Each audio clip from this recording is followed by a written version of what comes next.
Bonjour à tous, aujourd'hui on parle des graphes et sur novelleclasse.com, le lien est dans la description. On fait une vidéo d'exercice corrigé sur les graphes avec toutes les questions qu'on peut vous poser dans les interros.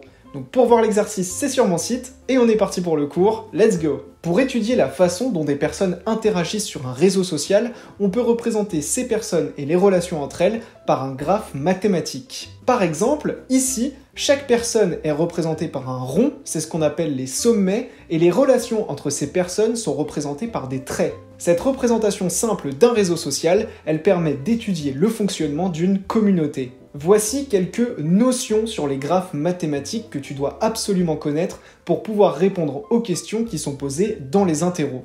Il faut tout d'abord savoir qu'une arête, c'est un trait qui représente un lien entre deux sommets de notre graphe. C'est ce qu'on appelle une arête. Ce qu'on appelle une chaîne, c'est tout simplement le chemin que l'on va suivre pour aller d'un sommet A à un sommet B sur notre graphe. Un sommet, comme tu l'as compris, c'est un individu dans notre graphe mathématique qu'on va représenter par un rond. La distance entre deux sommets d'un graphe, c'est le nombre minimum d'arêtes que l'on doit parcourir pour aller d'un individu à un autre sur notre graphe. L'excentricité d'un sommet de notre graphe, c'est le nombre d'arêtes entre ce sommet et le sommet le plus éloigné de ce sommet sur le graphe. Le centre d'un graphe, c'est le sommet de notre graphe qui a la plus petite excentricité. Et il faut savoir qu'il peut y avoir plusieurs centres sur un graphe mathématique. Le rayon de notre graphe, c'est l'excentricité d'un centre de notre graphe. Et le diamètre de notre graphe, c'est le nombre maximal d'arêtes qu'il y a entre deux sommets de notre graphe. Le centre d'un graphe, le rayon d'un graphe et le diamètre d'un graphe,